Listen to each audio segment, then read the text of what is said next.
Hello, dear student, how are you all? Welcome you all back here in my channel. I am Ankita Singh and this is the second lecture of chapter first history. In last video I had explained you what is history and what is the source what why history is important for us and what are the date in the history. So this chapter is all about the first chapter is all about what is history and what are the benefits of history, what are the benefits of study history, why should one study about history. And in this chapter we had already learned that what are the different stages of history: prehistory, protohistory or history.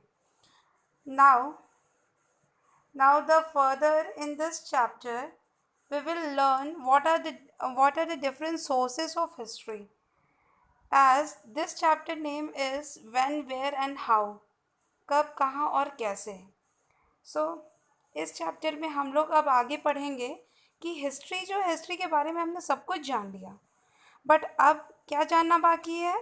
Ancient time period में जब बहुत early man का time period था, उस time पे किस तरह की सिविलाइजेशन थी, लोगों का कल्चर कैसा था, लोग किस तरह से रहते थे, ये सारी बातें अब हम इस लेक्चर वीडियो में हम जानेंगे कि हिस्ट्री के सोर्सेस आखिर कौन कौन से थे. और डियर स्टूडेंट, इसको अच्छे से समझिएगा because sources of history is very important. इसको अच्छे से समझ लीजिए. मेरे लेक्चर वीडियो में आप ज़रूर एक एक चीज़ को नोटिस किया करिए और अच्छे से इसको समझने की कोशिश करिए. यही सोच के कोशिश करिए कि आप लोग घरों में नहीं पढ़ रहे हैं, आप लोग स्कूल में पढ़ रहे हैं. सो इस तरह से अगर आप पढ़ेंगे, बेनिफिट उठाएंगे तो आप अच्छा कर सकते हैं. चलिए आप देखते हैं कौन कौन से हिस्ट्री के सोर्सेस ऑफ हिस्ट्री ये बताती है कि हिस्ट्री को जानने के, उसके बारे में एंशिएंट टाइम पीरियड में क्या हुआ और कैसे हुआ, कोई भी इवेंट हुआ तो वो कब हुआ, किसके द्वारा हुआ, कौन किंग था, किस जगह हुआ, कौन सा किंगडम वो था, इन सब की इन्फॉर्मेशन हमें कैसे मिलेगी. उसके कोई ना कोई एविडेंसेस होने चाहिए, कोई ज़रिया होना चाहिए जो हमें उसके बारे में इन्फॉर्म करेगा. तो हिस्ट्री, जैसा कि मैंने आपको पहले ही बता चुका है कि हिस्ट्री इन्वेस्टिगेट करती है पास्ट में हुए इवेंट के बारे में, कि वो इवेंट कैसे हुए थे, कब हुए थे, कहाँ हुए थे. लेकिन इसमें हमें कुछ सोर्सेज की भी ज़रूरत होती है, अलग अलग सोर्सेज जो इसके बारे में बताते हैं कि ये इवेंट इस समय, इस दिन, इस डेट में हुए थे. Sources of history two parts में डिवाइडेड है. एक आर्कोलॉजिकल सोर्सेस, दूसरा लिटरेरी सोर्सेस. आर्कोलॉजिकल सोर्सेस वो सोर्सेस होते हैं जो हमें हमारे पास के बारे में बताते हैं. इसके एग्जांपल है इंस्क्रिप्शन. इंस्क्रिप्शन होता है शिलालेख. शिला मतलब पत्थर और लेख मतलब लिखना.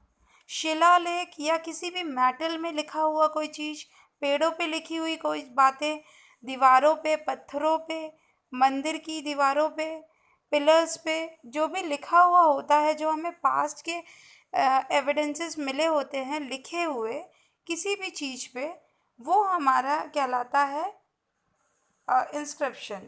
मॉन्यूमेंट्स का मतलब होता है, ये जो वर्ड है मॉन्यूमेंट, इसका मतलब होता है कोई भी बिल्डिंग, जैसे कुतुब मीनार हो गया, ये भी मॉन्यूमेंट है, बिल्डिंग है, पास्ट में बनी हुई है, हमारे आंखों के सामने नहीं बनी है, ना हम थे उस समय जब वो बनी है. तो लाल किला हो गया, कुतुब मीनार हो गया, आगरा का ताजमहल हो गया, ये सब जो है ये मॉन्यूमेंट्स हैं जो कि पास्ट में बने हुए हैं और ये डायरेक्ट एविडेंसेस हैं. आर्ट क्राफ्ट हो गया, जैसे कि कोई भी पॉट मेकिंग, पॉट बनाते हैं ना लोग, मिट्टी के बर्तन बनाना, ये सब उस टाइम पे भी ग्रेन्स को रखने के लिए यूज़ किया जाता था. तो ये भी हमें उस टाइम पीरियड के बारे में बताता है कि किस तरह का स्कल्पचर डिज़ाइन होता था, किस तरह की पॉट्स बनाए जाते थे, कैसे बनाए जाते थे, उनके डिज़ाइन किस तरह की होती थी. ये सब हमें इंफॉर्मेशन आर्कोलॉजिकल सोर्सेज से मिलती है. कॉइन्स भी एक आर्कोलॉजिकल सोर्स है। कॉइन्स जो होता है, सिक्के, कॉइन्स सिक्कों को कहते हैं ना, तो जो सिक्के होते हैं वो भी एक तरह से आर्कोलॉजिकल सोर्सेस हैं। जैसे हमारे इंडिया में इस टाइम पे government of India RBI issue करती है नोट्स एंड कॉइन, वैसे उस टाइम पीरियड में भी राजा अपनी प्रजा के लिए कॉइन्स इशू करता था। तो वो जो कॉइन्स होते थे वो भी मीडियम ऑफ एक्सचेंज होते थे। हमें कुछ भी खरीदने के लिए कॉइन्स का यूज़ करना पड़ता था। उस टाइम पीरियड पे भी कॉइन्स बहुत ज़्यादा यूज़ हो किए जाते थे। तो ये जो कॉइन्स हैं इनसे भी हमें बहुत सारी इन्फॉर्मेशन मिलती है कि कौन से राजा ने इसको पब्लिश किया, किस राजा की इसमें मोहर लगी है, और ये किस राज्य में या किस मेटल का बना हुआ है। राजा के बारे में इंफॉर्मेशन उसकी पिक्चर्स के द्वारा वो डिज़ाइन की जाती थी कॉइन्स पे। तो ये सब इंफॉर्मेशन हमें कॉइन्स बताता है, जो कि उस टाइम पीरियड की इंफॉर्मेशन देता है जिस टाइम पीरियड में और जिस राजा की मोहर उस पर लगी रहती थी, वो ये बताती है कि किस टाइम पीरियड में किस राजा ने इसको पब्लिक किया है। ओके डियर स्टूडेंट, तो ये आर्कोलॉजिकल सोर्सेज हैं। Sources of history two parts में डिवाइडेड है, एक आर्कोलॉजिकल सोर्सेज, दूसरा लिटरेरी, दूसरा होता है लिटरेरी सोर्सेज। जैसा कि आप स्क्रीन पे देख रहे हैं, मैन्यूस्क्रिप्ट मतलब पांडुलिपि। किसी भी, जैसे पहले के समय में तो एंशियंट टाइम पीरियड में पेपर का इन्वेंशन नहीं हुआ था, पेपर का इन्वेंशन 14th सेंचुरी में हुआ है। तो उस टाइम पीरियड में ये कुछ लिपियों में, कुछ पत्तों में, पेड़ों की छालों पे, इन सब पे लिखा जाता था। तो वो जो उसको इकट्ठा किया जाता था वो पांडुलिपि कहलाती थी। इसी तरह से बहुत सारे सोर्सेस हैं, जैसे कि रिलीजियस लिटरेचर और सेकुलर लिटरेचर, ये भी हमें लिटरेरी सोर्सेस हैं। हमने समझा आर्कोलॉजिकल सोर्सेज क्या होते हैं, लिटरेरी सोर्सेज क्या होते हैं। लिटरेरी सोर्सेज वो सोर्सेज होते हैं जो रिटन फॉर्म में होते हैं। आर्कोलॉजिकल सोर्सेज वो सोर्सेज होते हैं जो कि किसी पत्थरों पे लिखे हुए होते हैं, बिल्डिंग्स होती है या कॉइन्स होती हैं जिसको, जो बिल्कुल टफ सरफेस में लिखे जाते हैं, वो आर्कोलॉजिकल सोर्सेज हैं। लिटरेरी सोर्सेज सिर्फ बुकों, किताबों में या पत्तों पे लिख के उसका संग्रह करके रखे जाते हैं, वो लिटरेरी सोर्सेस होते हैं। तो यहाँ पे अभी आपके स्क्रीन पे दिख रहा है इंस्क्रिप्शन। ये इंस्क्रिप्शंस जो है ये किसी पत्थर पे लिखा हुआ, मूर्ति के नीचे देखिए कुछ लिखा है। मंदिरों में भी आपने देखा होगा, बहुत सारी मंदिरों की दीवारों पे, पिलर्स पे लिखा होता है कुछ ना कुछ, तो वो होता है इंस्क्रिप्शन, मतलब कि शिलालेख। फिर हम देख लेते हैं कि आर्कोलॉजिकल सोर्सेस में मॉन्यूमेंट्स भी थे। मॉन्यूमेंट्स मतलब बिल्डिंग। ये देखिए सामने कुतुब मीनार आपको दिख रहा है, ये क्या है, मॉन्यूमेंट है। इसको मॉन्यूमेंट कहते हैं, और मैंने बताया आपको मॉन्यूमेंट का मतलब है बिल्डिंग्स। तो ये जो है कुतुब मीनार जो दिल्ली का, ये भी एक हमारा एंशियंट टाइम पीरियड का सोर्स ही है, आर्कोलॉजिकल सोर्स है, जो कि हमें बताता है कि ये किसने बनाया, कब बना, और इसके आर्किटेक्चर डिज़ाइन के बारे में भी हमें इससे इंफॉर्मेशन मिलती है। इससे हमें उस टाइम पीरियड के डिज़ाइंस, बिल्डिंग डिज़ाइंस के बारे में पता चलता है। तो ये भी हमारा हिस्ट्री का ही सोर्स है। अब ये देखिए, ये आपको क्या समझ में आ रहा है, ये कॉइन्स हैं।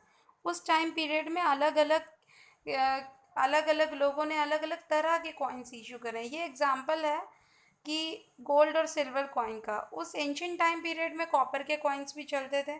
तो ये अलग अलग समय पे राजाओं ने अलग अलग तरह के मेटल्स के कॉइन्स को इशू किया था, ताकि एक्सचेंज का एक मीडियम बन सके। सो ये डिफरेंट तरह के कॉइन्स भी हमें उस टाइम पीरियड के बारे में बताते हैं। जैसे इसमें भी किसी भाषा में लिखा हुआ है, लेकिन ये जो इन्फॉर्मेशन है ये राजा के बारे में और इसके डिनॉम्स के बारे में, इसके मेजरमेंट के बारे में सारी इन्फॉर्मेशन इसमें दी रहती हैं। तो ये हमें उसमें बताता है कि जिस टाइम पीरियड में ये इशू हुआ हो। ये सब आर्कोलॉजिकल सोर्सेस ही हैं। लिटरेरी सोर्सेस में बहुत सारी बुक्स आती हैं, जैसे कि धार्मिक बुक, रामायण, महाभारत, गीता, कुरान, बाइबल, ये सब हमारे लिटरेरी सोर्सेस के एविडेंसेस हैं। उस टाइम पीरियड में जो भी होली बुक्स वगैरह चलती थी, रिलीजियस बुक, जैसे कि वेदास, ये सब जो है ये हमारे लिटरेरी सोर्सेस में आते हैं। और साथ ही साथ सेकुलर लिटरेचर भी चलता था, जैसे कि अर्थशास्त्र वगैरह जो कौटिल्य ने लिखा था, चाणक्य ने लिखा था। ये जो है अर्थशास्त्र भी हमें हमारे राजनीतिक और पॉलिटिकल व्यू को दर्शाती है। इसमें ये बताया जाता है कि किस तरह का शासक होना चाहिए, कैसा शासन काल होना चाहिए। ये सारी इन्फॉर्मेशन, पॉलिटिकल रिलेटेड इन्फॉर्मेशन हमें सेकुलर लिटरेचर से मिलती है। तो ये जो लिटरेचर फॉर्म के जितने भी एविडेंस होते हैं वो लिटरेरी सोर्सेस होते हैं। सो डियर स्टूडेंट, हम लोगों ने पढ़ा कि कौन कौन से सोर्सेस हैं हिस्ट्री के। हमने देखा कि आर्कोलॉजिकल सोर्सेस कौन से होते हैं, लिटरेरी सोर्सेस कौन से होते हैं। ये सारी जो चीज़ें हैं हमने यहाँ पे देखी। रिलीजियस लिटरेचर में मैंने आपको बताया वेदास, रामायण, महाभारत, गीता, कुरान, ये सारे जो हैं, ये जितनी भी धार्मिक बुकें होती हैं वो रिलीजियस लिटरेचर में होती हैं। और जो सेकुलर लिटरेचर है वो सारे सेकुलर लिटरेचर में किस तरह से शासन चलाना है, कैसे काम करना है, ये सब सेकुलर लिटरेचर का पार्ट है। जैसे कि अर्थशास्त्र, ठीक है, तो ये शासन कैसे करना है इसकी इन्फॉर्मेशन देता है।